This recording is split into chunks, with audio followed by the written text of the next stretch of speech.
Olá, boa tarde, Luiz Valério. Boa Como vai? tarde, Fabiano. Queria te agradecer por ter aceitado o nosso convite. Você sabe que já faz um tempo que a gente não tem feito entrevistas, né? Que não tem feito entrevistas, justamente porque acho que hoje nós vivemos um momento até de excesso de lives, de entrevistas interessantíssimas, né? Por conta do isolamento. Mas realmente, assim, você está lançando esse livro que eu acho que tem uma relevância, né? Vou falar aqui o nome do livro, No Laughing Matter, Race Joking and Resisting in Brazilian Social Media, que dá para a gente traduzir aqui para o português: não há motivos para gargalhadas, piadas racistas e resistência nas redes sociais brasileiras, um tema seríssimo, sem motivo nenhum para piada, não é, Luiz? Não, não. Bom, primeiramente, boa tarde para você, Mariana, boa tarde para todos que estão nos assistindo, né? Eu agradeço bastante a oportunidade de conversar sobre esse livro, que, na verdade, ele é o resultado de 6 anos de pesquisa, começado em 2014, concluído com um doutorado em 2018, e depois mais 2 anos para poder converter a tese em formato de livro, né? Então, tem muito trabalho por detrás dessa publicação.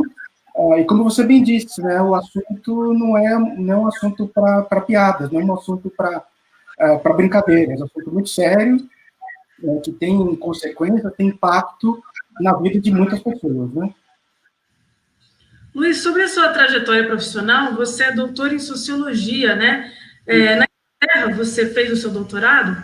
Isso, exatamente. Eu fiz o doutorado pleno em Sociologia na Inglaterra, na University of Southampton, de 2014 a 2018, desenvolvendo essa pesquisa envolvendo a questão de discurso racistas, geralmente camuflado em piadas, transmitidos nas redes sociais. Esse foi o foco da minha pesquisa ao longo desses 4 anos. Né? E a sua trajetória na academia, ela é inclinada para essa área mesmo de estudos étnicos e raciais?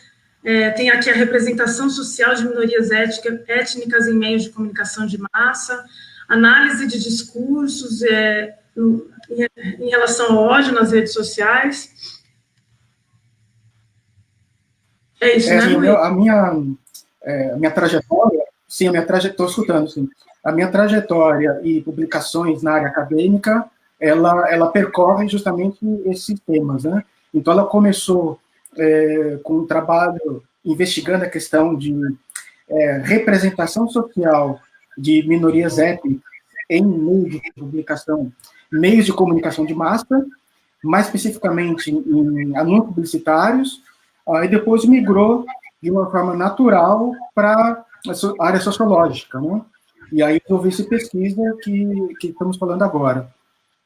Então, ela perpassa por esses conceitos, né, que é de representação social, análise crítica do discurso e análise de discurso de ódio nas redes sociais, que é uma disciplina emergente na academia no exterior e também no Brasil.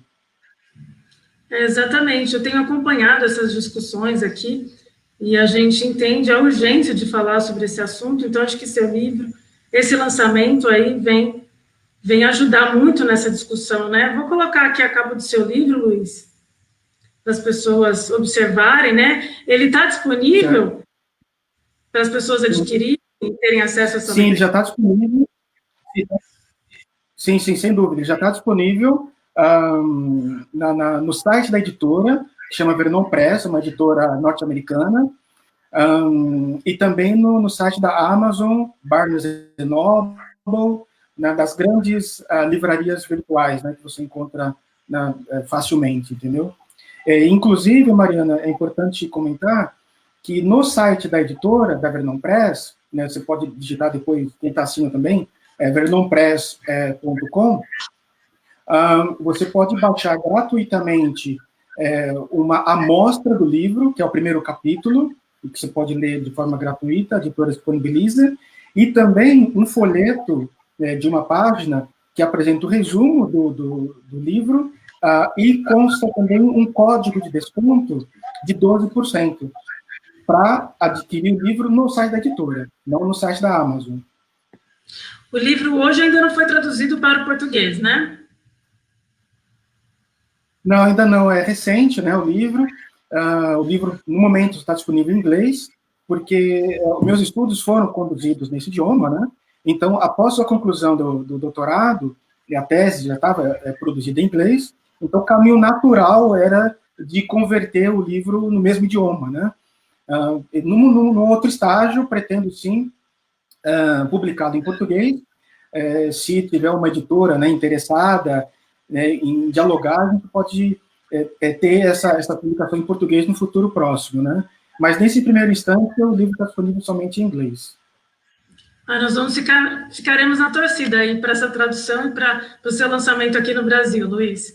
Agora, vamos falar um pouquinho, né, dessa conclusão da pesquisa, que até é chocante esse resultado, né? Então, quer dizer que foi possível concluir que os discursos de ódio nas redes sociais, através da sua pesquisa, ela incide principalmente as mulheres negras que ascenderam profissionalmente? É verdade. E aí, Mariana, se você me permite, eu gostaria de dar um passo atrás, né? Primeiro, para te contextualizar, e aí eu te confirmo essa afirmação que você fez agora, né?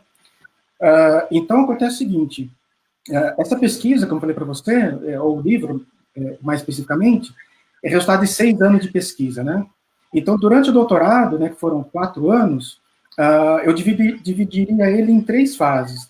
A primeira fase foi a fase de identificar uma pergunta, de um problema de pesquisa. Então, isso envolve uma gama gigantesca de leitura, né? Isso envolveu um ano e pouquinho de somente leitura crítica, para poder identificar, né, onde estavam os gaps da literatura, né, ou seja, onde estavam as lacunas da literatura, e para você refletir, né, exatamente qual o contexto, quais são os problemas sociais existentes. E aí, participando de congressos, seminários, conversando com colegas, com pares na academia, me deparei com uma situação muito interessante, né, que foi muito rica em termos de reflexão. Foi um seminário que eu participei em Lisboa, em 2015, que me ajudou a perceber que o brasileiro tem essa característica de levar coisas sérias muito na brincadeira. E nesse movimento de levar coisas sérias muito na brincadeira, entra também o racismo, né, que acaba sendo disfarçado de piada. A piada confere um ar de legitimidade, porque você não deveria levar a sério, esse é o pensamento. Então, você tem um fenômeno que se chama racismo sem racistas, né? Como a piada ela é socialmente aceita, então você pode encaixar o racismo ali, e as pessoas não percebem, não se dão conta, entendeu? E aí, no segundo estágio, eu notei que esses discursos de racismo disfarçados em piada estavam migrando do ambiente offline para as redes sociais. Então, foi quando eu identifiquei o problema, né? No segundo estágio, né, de evolução dessa reflexão crítica, eu pensava que esse problema afetava em pé de igualdade tanto homens quanto mulheres negras, ou seja, 50% para cada lado. No entanto, quando eu fui para o campo, né, que foi no verão de 2016, no Brasil, então fiz uma série de entrevistas, coletei dados, né, das redes sociais, e comecei a analisar. E aí eu percebi que a maioria das vítimas eram mulheres negras ascendentes, na faixa etária de 20 a 35 anos. E a terceira fase foi debruçar sobre esses dados e fazer análise para chegar às conclusões, entendeu? Então, esse, assim, de forma bastante resumida, é o contexto que me permitiu identificar e descobrir que esses discursos depreciativos, racistas, nas redes sociais, têm como alvo principal as mulheres negras, jovens, na faixa de 20 a 35 anos, em ascensão social. Então, esse é o contexto. Então, quer dizer que a sociedade tem uma ideologia por trás ali de não aceitação a essa mobilidade social, né? Você consegue dar alguns exemplos, Luísa, desses estudos de caso? Exemplos dos escolas? Isso. Sim, sim. Eu separei aqui dois. Deixa eu pegar aqui no meu caderno.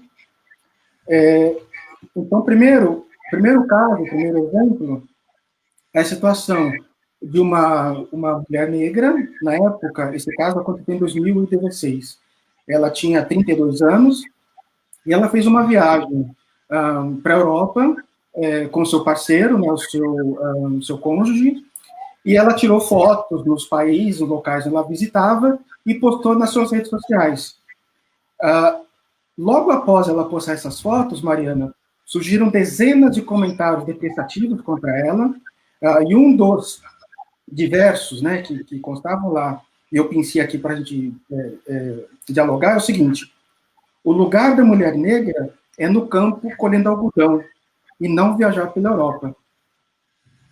Entendeu? É uma afirmação muito forte, né, muito que machuca, que fere demais a pessoa, entendeu? E aí, você analisando esse tipo de comentário, né, que é o trabalho que eu desenvolvo na pesquisa, então você precisa recorrer ao referencial teórico para poder descortinar, para poder abrir essa caixa de Pandora, entender o que está dentro ali, né, o que essa pessoa tentou transmitir. Então, de uma forma assim, bastante sucinta, quando você diz, ou quando essa pessoa diz que o lugar dessa mulher em particular era no campo colhendo algodão, o que isso remete? Remete a uma ideologia, a um contexto colonial, onde os cativos, né, os africanos cativos, escravos, trabalhavam no campo. Então, essa pessoa está associando essa mulher, né, com uma condição de subserviência, de subalternidade. Ou seja, é inadmissível na mente dessa pessoa que escreveu isso que essa mulher ela possa desfrutar das suas férias no interior. Essa mentalidade, entendeu? Então, é uma fala que desafia o lugar social da mulher negra. Ele está dizendo, ela não pertence àquele lugar. O lugar dela é um lugar de subserviência, de baixa qualificação profissional e educacional, e servindo a outros, entendeu? Então, essa é a análise que pode fazer de uma forma bastante sucinta. Um outro exemplo que eu pensei aqui para a gente debater é de uma outra mulher, negra também, na faixa de 28, 30 anos, na ocasião, e ela viajou de férias para um destino no exterior que tinha neve. Então, ela foi desfrutada das suas férias naquele ambiente, né, com todo direito, obviamente, e ela postou algumas fotos nas redes sociais dela. E, similarmente ao caso anterior, surgiram dezenas de comentários extremamente agressivos. E um deles dizia o seguinte: espere a neve derreter e use a água para lavar os pratos do hotel. Nossa. Você percebe, Mariana? Novamente, nós temos a mesma ideologia motivando esse tipo de comentário.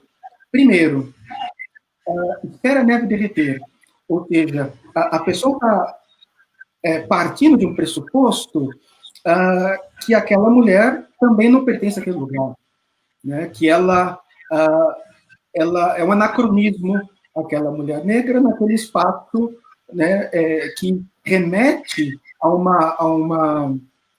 uma configuração mais sofisticada, né? Porque todos nós sabemos, né, que locais com neve abundante não tem no Brasil. Neve abundante você encontra no sul da América Latina, né, Uruguai, Argentina, ou no hemisfério norte. Então, parte daí, esse pressuposto. E o segundo, lavar os pratos no hotel.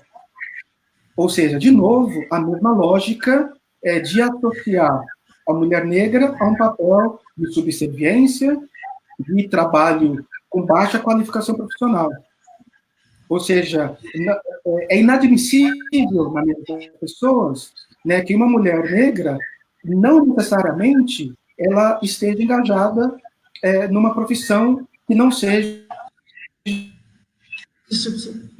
de limpeza, né, com toda, obviamente, com respeito, com toda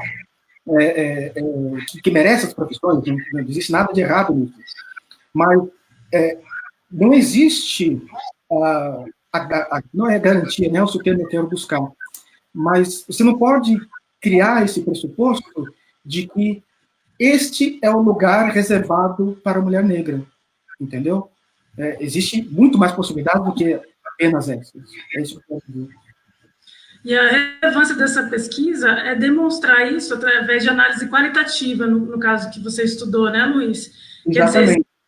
Quer dizer, existe essa percepção, mas o que me chama a atenção é esse estudo seu, através dessas análises do discurso, de forma qualitativa, que foi a sua opção, do quanto sofrem essas mulheres, as mulheres negras, né, que são a base da pirâmide social, não é isso, Luiz? Exatamente, Mariana, porque a gente faz um recorte interseccional, então você percebe que diferentes dimensões de desigualdade, elas se sobrepõem. Então, você tem desigualdade de gênero, você tem desigualdade social, você tem desigualdade salarial, uma série de desigualdades que se sobrepõem e que, de forma combinada, elas formam uma carga muito pesada sobre os ombros das mulheres negras. Né? Então, elas já estão posicionadas numa condição de vulnerabilidade.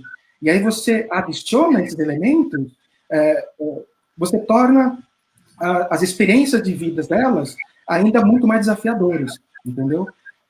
E eu gostaria também de complementar, Mariana, fazendo análise desses dois exemplos bastante resumidos aqui que eu pensei, para poder ilustrar o conceito para você, e aí a gente para pensar, de onde vêm essas ideologias?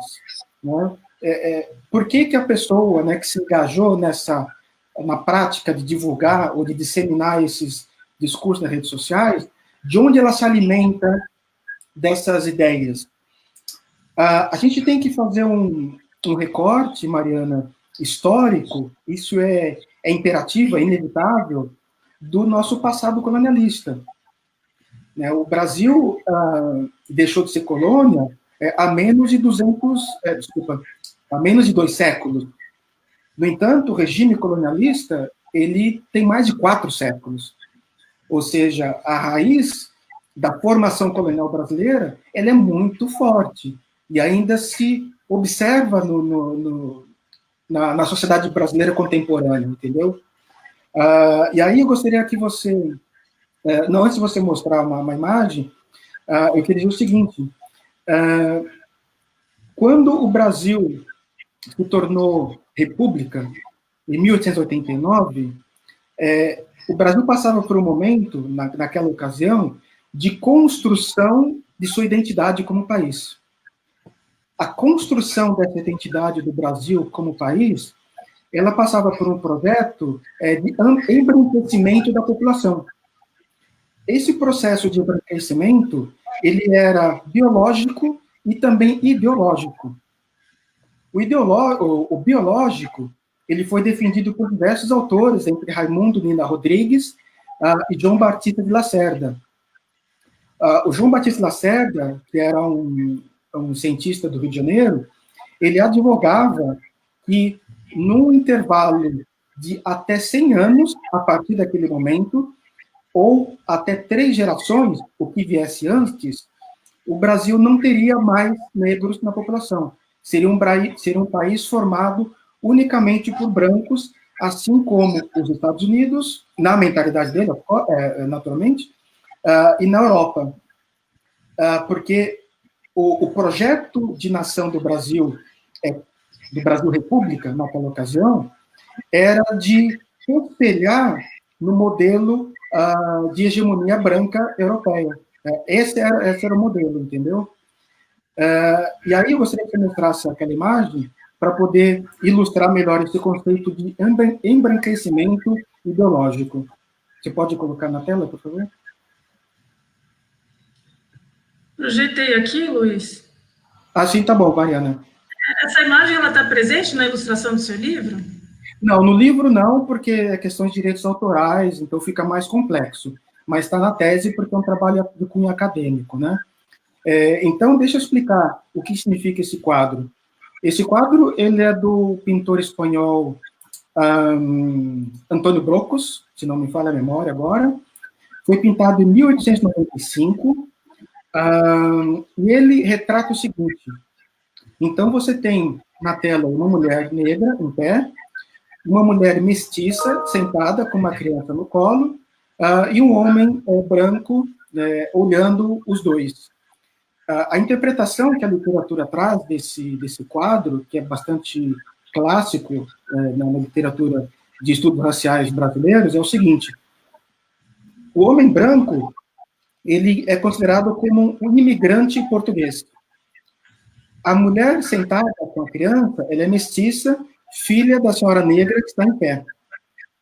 A senhora negra que está em pé, ela está com as mãos estendidas em direção aos céus, como em sinal de prece, em agradecimento aos céus pelo nascimento do neto, que não carrega o estigma da negritude, porque o neto é resultado da mistura da sua filha mestiça com um imigrante português branco. Consequentemente, o seu neto ele é muito mais claro do que ela, naturalmente, e mais claro do que a filha. Então, esse é o conceito de embranquecimento biológico que o João Batista Lacerda defendeu num congresso em Londres, em 1911. Agora você pode retirar a imagem. É interessantíssimo, assim, mostrar através da arte, da imagem, né, o quanto a ideologia pode estar ainda presente nos dias de hoje, né, Luiz? Essa ideologia presente você demonstrou através dessa sua pesquisa relevante para a gente, né? E aí, Mariana, o que acontece? Como eu disse para você, naquele momento histórico do Brasil, existia um projeto de nação de construir, de modelar um Brasil que fosse um espelho europeu em termos genéticos, né? Aí nós temos o seguinte movimento. Esse é um movimento, vamos chamar, classificado científico, biológico, né? Mas o conceito da branquitude ele permaneceu. Porque naquela ocasião, Mariana, o Brasil República era recém-saído de 3 séculos e meio de escravidão. Então, a população brasileira, naquela ocasião, ela era formada essencialmente, ou mais da metade, quase 2/3, por não brancos, mestiços e negros. Negros nascidos no Brasil e negros cativos trazidos da África, né? Mas para a elite do Brasil, aquilo era um problema que precisava ser resolvido de uma forma, entendeu? Então, daí, esse contexto que gerou essa questão de vamos criar políticas de imigração europeia, daí veio a migração europeia, portugueses, poloneses, alemães, com o objetivo não somente de substituir a mão de obra escrava na lavoura, né, porque esses imigrantes eles eram camponeses e já estavam habituados a trabalhar em lavoura na Europa, porém, eles eram remunerados, eles não eram mão de obra gratuita como os escravos. Então, um objetivo era substituir a mão de obra escrava pela mão de obra, vamos dizer, qualificada europeia. E outra era que esse cruzamento, essa miscigenação entre o europeu e os brasileiros gerasse, como é que eu posso dizer, produzisse gerações, como no quadro exemplifica, que fossem ficando cada vez mais brancas, entendeu? Então, esse é o conceito. E aí, a gente avança um pouquinho mais na história. Na década de 30, surge o trabalho do Gilberto Freire, que é um clássico também, Casa Grande e Senzala.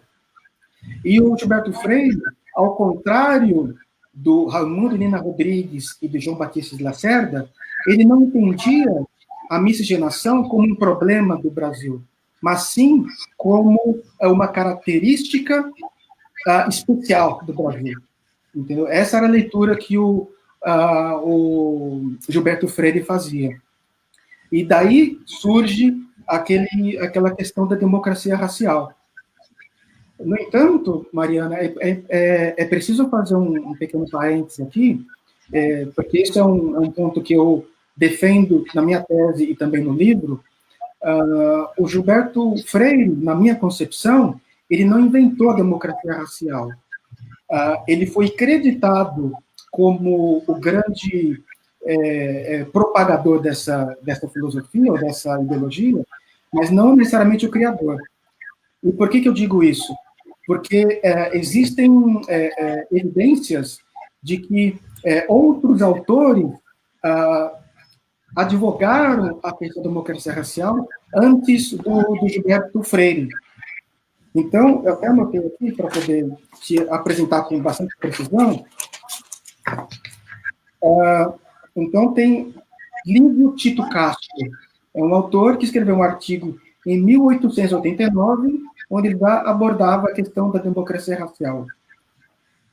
E Evaristo Moraes, em 1924, também escreveu um artigo falando sobre democracia racial. E o livro do Gilberto Freire é de 1933, entendeu? O livro do Gilberto Freire, eu não entendi o que você disse agora. O livro do Gilberto Freire é de 1933, então ele é posterior a esses outros artigos que já mencionavam a questão da democracia racial. A questão da democracia racial, Luiz, você acha que é uma maneira também de naturalizar o racismo existente? Eu não diria de naturalizar, Mariana, mas eu diria que é uma forma de camuflar os efeitos negativos do legado de 3 séculos e meio de escravidão. Então, ele camufla, porque um dos pilares da democracia racial é a questão da meritocracia, ou seja, o mais capaz consegue mais adiante. No entanto, quando você fala de meritocracia, você tem que partir das mesmas bases. Então, é como uma corrida de 100 metros, né, onde você larga 10 metros atrás do Usain Bolt. Né? Qual a sua chance de chegar perto dele? É nula. Entendeu? Se partindo de bases iguais já é difícil, imagine partindo 10 metros atrás. Né? Então, a questão da meritocracia, ela falha nesse aspecto. Então, o que eu quero dizer com isso? Quando você fala de condições educacionais, condições de moradia, condições de trabalho, enfim, todas essas desigualdades, elas se sobrepõem de tal forma que o ponto de partida, né, da população negra, de uma forma geral, é de uma forma já em desvantagem, do ponto de partida, entendeu? E nesse sentido, parece que há uma revisão na literatura agora e nas discussões dos meios intelectuais, né, Luiz? O seu livro vem acrescentar aí nessas polêmicas, nessas discussões, né? Porque hoje até é feio, inclusive, você não se atentar para as questões raciais, não é isso? Você não concorda? Você concorda com isso? Eu acho, Mariana, que a população está ficando cada vez mais bem informada, né? Então, isso contribui no esclarecimento, na reflexão crítica, né, para perceber essas nuances, entendeu? Então, você tem essa questão de... Esses conceitos, Mariana, eles ainda estão tão profundamente marcados, né, que você, em pleno, sabe, no século XXI, você ainda observa comentários dessa natureza, como nós comentamos há pouco, entendeu? São coisas que você para pensar e fala, puxa vida, mas de onde sai isso, né? Com que motivação a pessoa se predispõe a pegar o computador e digitar uma coisa dessa natureza? É inacreditável, entendeu? Eu queria comentar um outro aspecto também, Mariana, ainda nessa mesma linha, de camuflar os impactos negativos desse legado de 3 séculos e meio de regime escravocrata, você já se atentou em alguma vez para prestar atenção na letra do hino da Proclamação da República? Não. Não. Pois eu vou ler um trecho para você, e para todos os ouvintes, naturalmente, que eu separei aqui. Não vou cantar, obviamente, né, porque acho que as pessoas não iam apreciar, mas vou ler um trecho aqui. Liberdade, liberdade, abre as asas sobre nós, das lutas na tempestade, dá que ouçamos tua voz. Nós nem cremos que escravos outrora tenha havido em tão nobre país. Hoje, o rubro lampejo da aurora, haste irmãos, não tiranos hostis. O que se observa aqui, Mariana? Você sabe quando foi composto o hino da Proclamação da República? Em 1890. Ou seja, apenas 2 anos após a emancipação do escravo. Ou seja, em apenas 2 anos, Mariana, já havia um esforço institucional de apagar aquele legado, apagar aquela chaga, apagar aquela mancha na história do Brasil, entendeu? Então, quando diz, nós nem acreditamos que outrora houver escravos, né? Nós nem cremos que escravos outrora tenham havido em tão nobre país. Quer dizer, dá a impressão de que foi no passado tão longínquo, né? Quando diz, outrora tem havido, mas não era um passado longínquo, era apenas 2 anos, entendeu? E ainda hoje não é um passado tão longínquo assim, né, Luiz? Tanto é que você mostrou, através de sua pesquisa, o quanto esses preconceitos e o racismo está arraigado na sociedade. Sem dúvida. E esses exemplos que nós discutimos, eles são a amostra cabal desse sentido, entendeu? Então, é isso que eu digo, que é preciso revisitar esse passado histórico para compreender como a sociedade brasileira foi formada, como se deu a construção das relações étnico-raciais no Brasil. Ou seja, as respostas estão todas lá. É só você revisitar a história, você vai descobrir e vai compreender, né, o que motiva as pessoas a escreverem coisas do gênero de que o lugar, né, daquela mulher é no campo colhendo algodão. Ou seja, tá aí a resposta, entendeu? Abacados, né? Poxa, abacados. É o que está por trás dessas ideologias aí. Luiz, antes de passar para algumas perguntas aqui que as pessoas estão fazendo, eu queria fazer um questionamento com você. Por que você escolheu internet e especificamente o Facebook? Ok. Bom, quando eu estava fazendo a pesquisa de campo, né, então fiz entrevistas, coletei alguns dados, etc. E aí eu percebi que havia esse movimento, né, de construção e disseminação de discursos de ódio na internet. Então, eu tinha algumas possibilidades analíticas, né? Podia, eventualmente, pesquisar websites específicos de piadas, podia pesquisar o Twitter ou pesquisar o Facebook. Eu acabei escolhendo o Facebook, primeiro porque é uma rede social que tem uma penetração muito grande no Brasil. O Brasil é o 3º maior mercado do Facebook no mundo, né, atrás dos Estados Unidos e da Índia. Então, assim, a relevância do Facebook dentro da desculpa, relevância não, a penetração dessa rede social no Brasil é muito grande. Então, ela representava, assim, uma fonte de dados muito rica, entendeu? Foi por esse motivo. Certo. Bom, tem uma pergunta aqui do Carlos, jornalista. Sobre piadas racistas, quero ver se ele vê alguma relação com as piadas direcionadas a outras minorias, como LGBTs, gordos e outros grupos, ou se ele acha que é uma coisa e outra coisa é outra coisa. Não, tem pontos de sobreposição, sim. apesar de que eu foquei, né, porque o doutorado você tem que focar numa área, você não pode abraçar o mundo, senão a pesquisa fica muito grande e você não consegue gerenciá-la. Mas eu identifiquei, sim, elementos congruentes. E aí eu posso dizer o seguinte, uma das características das redes sociais é o seguinte, existem 4 elementos, que eu chamo de anatomia do racismo nas redes sociais. Então, quais são esses 4 elementos que compõem essa anatomia, né, do racismo ou do discurso de ódio nas redes sociais? E aí eu faço discurso de ódio de uma forma mais ampla, né? Então, o discurso de ódio seria o guarda-chuva, e debaixo dele você tem discursos racistas, discursos homofóbicos, misoginia e assim por diante. Então, primeiro é o alvo. No caso aqui específico, são as mulheres negras. O segundo são os usuários, o segundo elemento que compõe essa anatomia. O terceiro elemento são os discursos, propriamente dito, e o quarto elemento, que é o mais grave de todos eles, é o que eu chamo de cauda longa, que é a longevidade desse discurso nas redes sociais. E aí eu já explico o que é isso. E aí, para poder responder a pergunta do ouvinte, né, do espectador,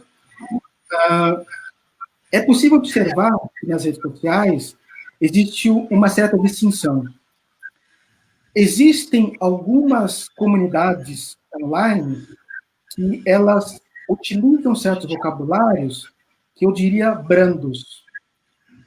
Então, eles não utilizam, por exemplo, palavrões ou palavras muito agressivas, exageradamente agressivas, entendeu? Então, nessa categoria onde os usuários utilizam terminologias mais brandas, então eles atacam grupos variados. Então, pessoas obesas, pessoas provenientes da região nordeste do Brasil, que também são bastante vitimizadas, comunidade LGBT, mulheres, de uma forma mais ampla, né, independente de grupo racial. E por que eles fazem dessa forma? Como eles utilizam um linguajar, digamos, mais brando, então eles alegam, tem piada de sogra, tem piada de japonês, tem piada de português, então que mal há em fazer piadas desses grupos específicos. Todo mundo pode ser alvo de piada. Então, tem essa característica. E, por outro lado, aquelas comunidades virtuais que geralmente empregam um vocabulário muito pesado, muito agressivo, recheado de palavrões, aí não, eles focam grupos específicos, atacam somente aquele grupo específico. Tem um caso que eu acho interessante, que é a questão da piada, né? A piada de maneira especificamente brasileira, Luiz, de esconder os preconceitos? Então, Mariana, essa é uma pergunta interessante, porque eu tive a oportunidade de apresentar a minha pesquisa em diversos congressos, né? Eu participei de 15 congressos entre 2015 e 2018, a maioria deles na Inglaterra, mas também estive na Romênia e na Polônia.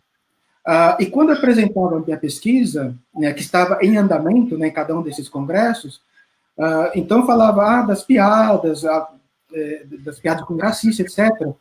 E as pessoas tinham dificuldade de compreender, né, a minha audiência nesses congressos, né, que era composta de estrangeiros, eles tinham dificuldade de compreender o que eu queria dizer com essas piadas. Nos primeiros congressos que eu participei. E conforme eu fui indo em mais e mais congressos, eu pensei, acho que eu preciso incluir alguma dessas piadas, né, para poder ilustrar melhor o que significa. Mariana, você não acredita. Conforme eu fui mostrando em cada um dos demais congressos, exemplos como esse que nós conversamos há algum tempo atrás, as pessoas ficavam chocadas, porque esse tema de piadas com racista, eles também está presente nos Estados Unidos e na Inglaterra. Mas sabe o que as pessoas me diziam nos congressos, Mariana? Falavam assim, olha, esse tipo de comentário, ele é inadmissível em nossa sociedade. Ninguém admite um comentário dessa natureza. Então, aí que reside a diferença da piada de cunho racista no Brasil, da piada de cunho racista nos Estados Unidos, na Inglaterra, ou em outro país, em outro contexto social. São ditas coisas de uma forma tão virulenta que você não encontra em outro contexto. E a questão da impunidade, Luiz? Porque essas pessoas, elas ficam impunes no Brasil? Esse é um tema bastante polêmico e que também foi muito questionado nesses congressos que eu participei, porque as pessoas perguntavam, primeiro, que eles se chocavam, mas esse tipo de comentário é inadmissível aqui, no nosso contexto social, eles me diziam. E outro, aí eles perguntavam, mas isso é legal? Isso é permitido pela lei? Como é que funciona isso? Então, eu comecei também a investigar isso para poder dar conta, né, desse tipo de questionamento, que eu abordo também no meu livro. E o ordenamento jurídico brasileiro, ele coíbe, naturalmente, ele coíbe esse tipo de prática. No entanto, existe uma percepção de impunidade muito grande na sociedade brasileira. E por que existe essa percepção de impunidade? Essa percepção, ela existe porque existem dois tipos de lei. Primeiro é a lei contra o crime racial, ou crime de racismo, e o crime de injúria racial. O crime de racismo, se não me falha a memória, ele prevê pena de reclusão de até 5 anos. Crime de racismo. O crime de injúria racial, ele prevê reclusão de até 6 meses. Mas o que acontece, Mariana, é que grande parte dos casos que eu analisei, primeiro, raramente eles chegam à esfera jurídica e menos ainda de um julgamento. É muito raro. Segundo, nas raras vezes em que isso acontece, esse tipo de ataque no ambiente virtual, ele não é classificado como crime de racismo, mas sim como injúria racial. E aí cabe, o juiz tem o poder discricionário de, se condenar, aplicar a pena de reclusão de até 6 meses, ou comutar essa pena por um outro tipo de punição, como, por exemplo, comprar cesta básica, ou serviço comunitário, coisa do gênero. Então, Mariana, essa percepção de impunidade, ela acaba sendo alimentada por essa dinâmica, entendeu? Porque, nos raros casos em que a pessoa que ofendeu é levada à justiça, raramente esses casos acontecem, e quando acontecem, a pena é tão branda que é encarada como desproporcional ao impacto que causa na vida daquela pessoa. Então, quer dizer que tem um certo descaso da nossa justiça para a questão do crime e do racismo, né, Luiz? Eu não sei se descaso é a palavra certa, Mariana, talvez seja um pouco forte, mas eu diria que o ordenamento jurídico brasileiro, ele ainda não acompanhou, ou não está acompanhando ainda, na mesma velocidade, as mudanças da sociedade. As redes sociais são um fenômeno ainda recente na história brasileira e mundial, naturalmente, né? As redes sociais, Mariana, elas surgiram em meados dos anos 2000, mais precisamente a partir de 2004. Então, nós temos aí menos de 2 décadas, né? Mas a velocidade com que os impactos que essa tecnologia está causando nas sociedades é muito grande. Isso precisa ser acompanhado pelo ordenamento jurídico. O ordenamento jurídico precisa prestar mais atenção nesses fenômenos e avaliar, peraí, o que precisamos mudar para poder coibir de uma forma mais severa que esse tipo de prática se naturalize. Entendeu? Porque, Mariana, existe um risco muito grande quando esse tipo de prática se torna tão natural, existe o risco que as pessoas percam a capacidade de se indignar.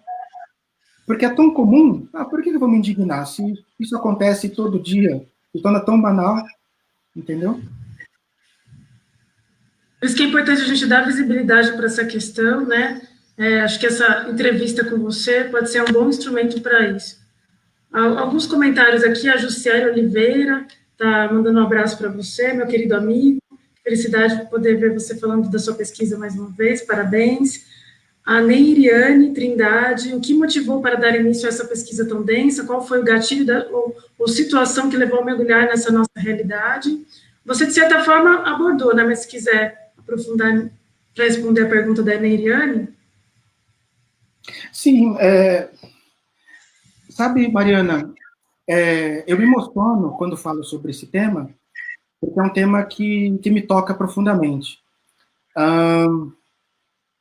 Quando eu fazia as apresentações nesses congressos todos que eu mencionei para você, e eu tinha que mencionar, eu tinha que explicar esses comentários, né, esses comentários extremamente duros, eu tinha que respirar, parar um momento para respirar fundo, e depois verbalizar aquele comentário. E por que eu digo isso, Mariana? Durante as entrevistas que eu fiz para a pesquisa de campo, em 2016, eu entrevistei, por exemplo, a diretora do Instituto Ama Psique, Maria Lúcia. A gente teve um probleminha técnico aqui, mas eu estou tentando resolver aqui. Tá. Pronto. Então, Mariana, eu conversei, por exemplo, com a Maria Lúcia, que é a diretora do Instituto Ama Psique em São Paulo, Ama Psique Negritude, com Maurício Pestana, e os dois, obviamente, eu os entrevistei separadamente, né, em momentos diversos, e eles me trouxeram algo que me calou muito profundamente. Eles disseram o seguinte, de forma coincidentemente, disseram a mesma coisa. Quando eles tomam conhecimento desse tipo de ataque nas redes sociais, eles também se sentem atacados.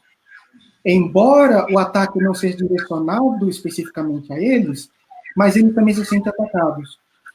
E eu me sentia da mesma forma quando analisava esse tipo de conteúdo, entendeu?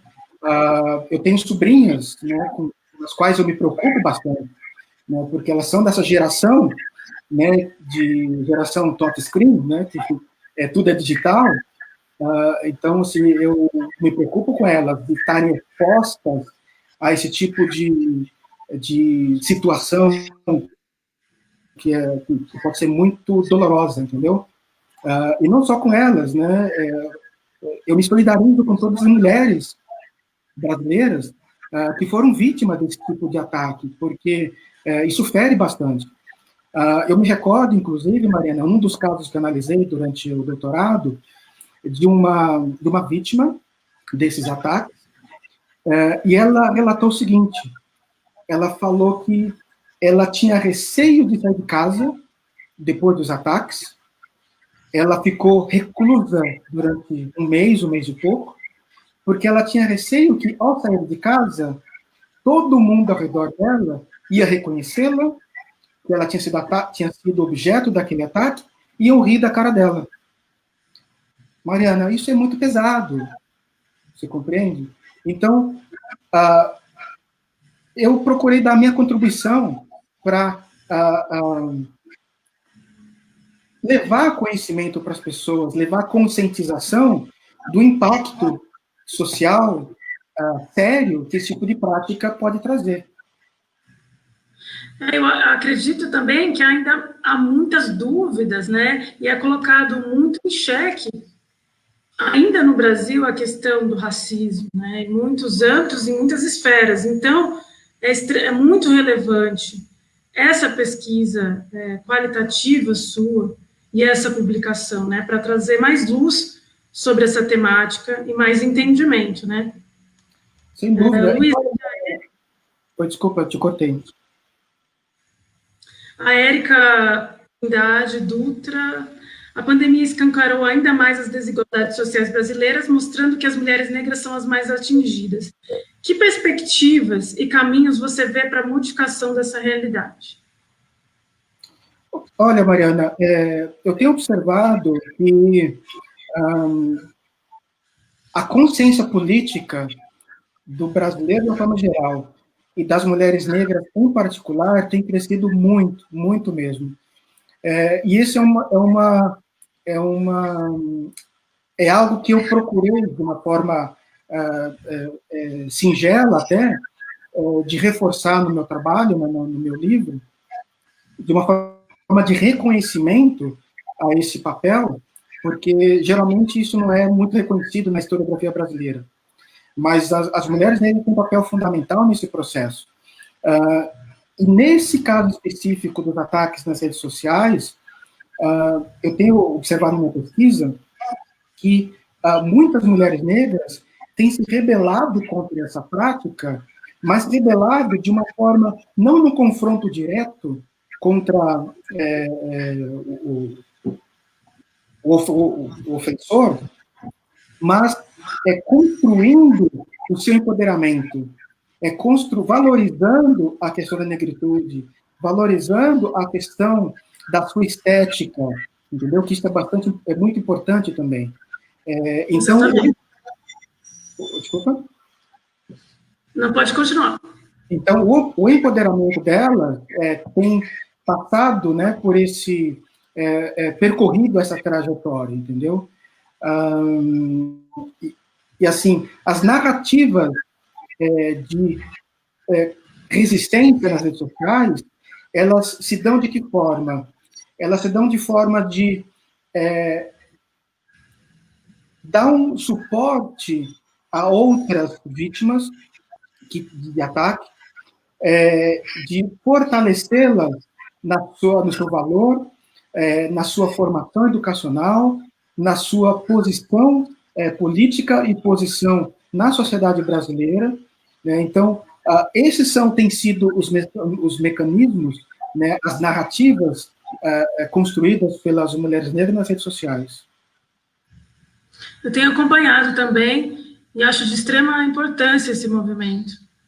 A Neiliane Trindade Pereira, nossa, cada dia que passa o racismo estrutural se revela mais sutil e secular. A Jussara Vilaça está mandando um abraço. O Ivan Rissaf de Pontes, o pesquisador, ele coloca aqui: Luiz, obrigado pela entrevista extremamente importante sobre tua pesquisa, tão relevante para a sociedade brasileira e o momento político atual que vivemos. Tem uma pergunta: você considera que essa mesma política de embranquecimento vista no quadro analisado por você pode ser vista na mídia em geral, por exemplo, na propaganda e nas novelas? Esses meios não seriam a base ou uma das fontes dos preconceitos expostos nas redes sociais? Sem dúvida alguma, sem dúvida alguma.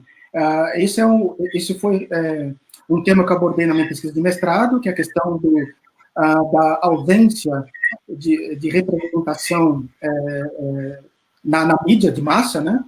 Não só a ausência, mas também a representação estereotipada, né? Então, nessa questão dos meios de comunicação é muito séria. E não só nos meios de comunicação, Mariana, livros, texto, livros educacionais, cinema, onde mais? Telenovelas.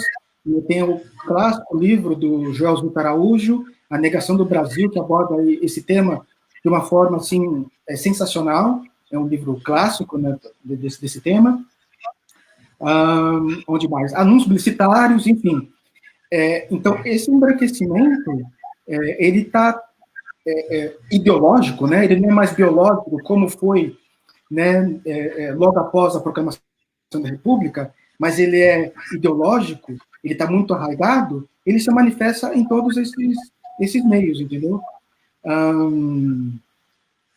É basicamente isso, exatamente. A Ingrid Mourão pergunta: após o assassinato de George Floyd, muitos artistas cederam suas redes sociais para que ativistas negros utilizassem e falassem sobre as questões raciais. Como você vê essas ocupações? Desculpa, poderia repetir a pergunta, Mariana? Após o assassinato de George Floyd, muitos artistas cederam suas redes sociais para que... Nossa, opa, saiu aqui. Ok. Entendi. Muitos ativistas negros utilizaram e falaram sobre as questões raciais. Como você vê as ocupações desses ativistas negros?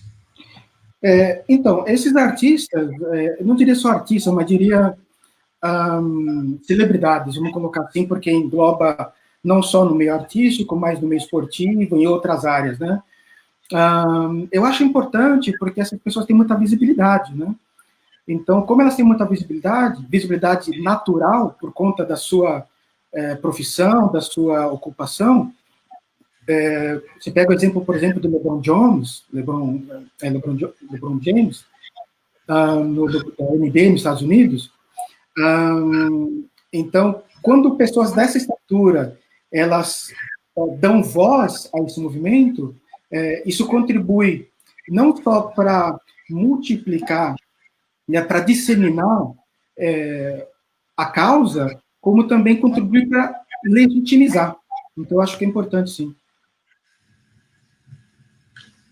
Certo, mais um comentário. A Janice Estevam, eu concordo com você quando fala que a maioria das vezes achamos normal ou já acostumamos com as piadas, comentários e atitudes racistas, né? Então, às vezes tem uma certa acomodação, não sei se acomodação é a palavra, né, mas... É naturalização mesmo, né? Naturalização, né? A gente deixa se indignar, né? Então, mais uma vez, reforçando a importância desse seu livro para a capacidade da sociedade de se indignar, né? E as vítimas também, né? De denunciarem, né? Exatamente, de terem sua voz ouvida. Outra pergunta ainda do Carlos. Na sua opinião, quanto que o governo Bolsonaro representa um retrocesso nos avanços ocorridos na questão racial em relação às conquistas nas últimas décadas? Olha,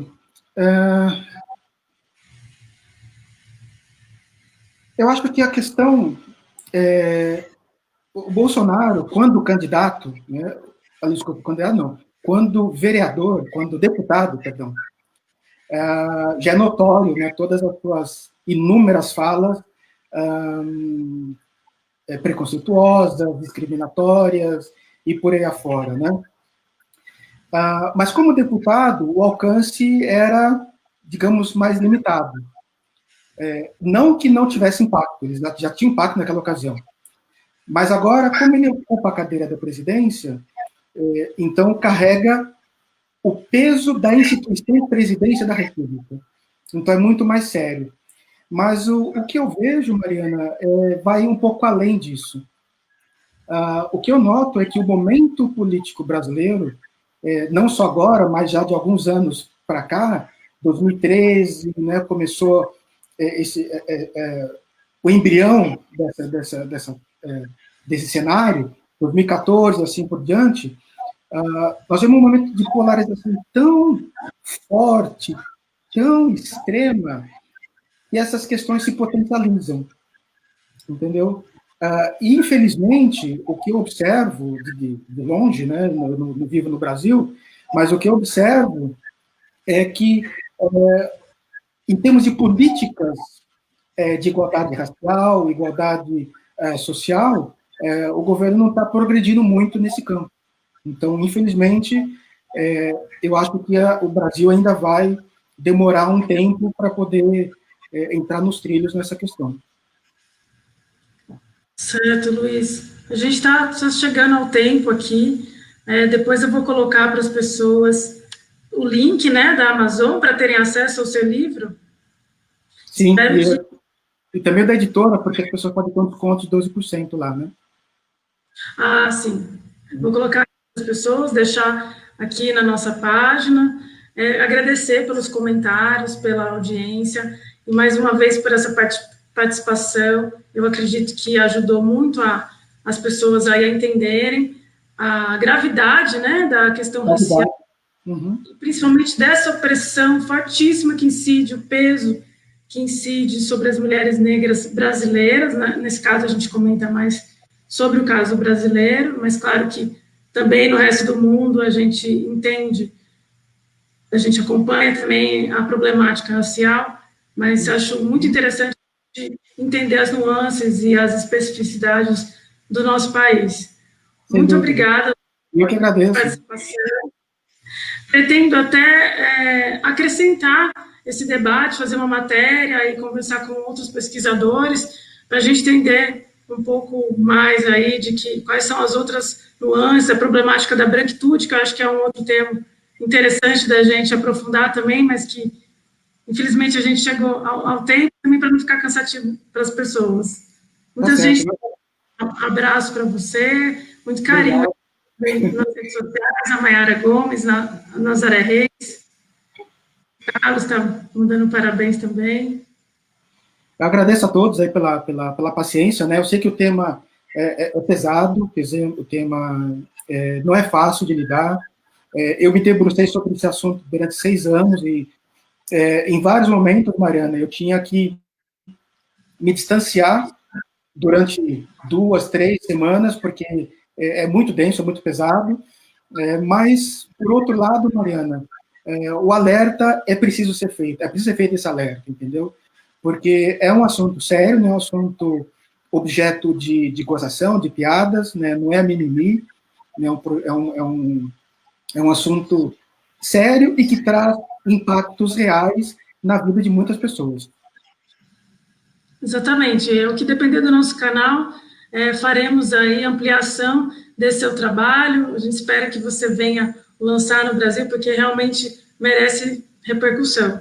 E que é um instrumento aí para uma transformação mesmo, empoderamento das mulheres negras brasileiras. Sem dúvida. Um abraço, Luiz. Até a próxima. Obrigado. Um abraço a todos. Parabéns mais uma vez. Obrigado. Até mais. Até mais.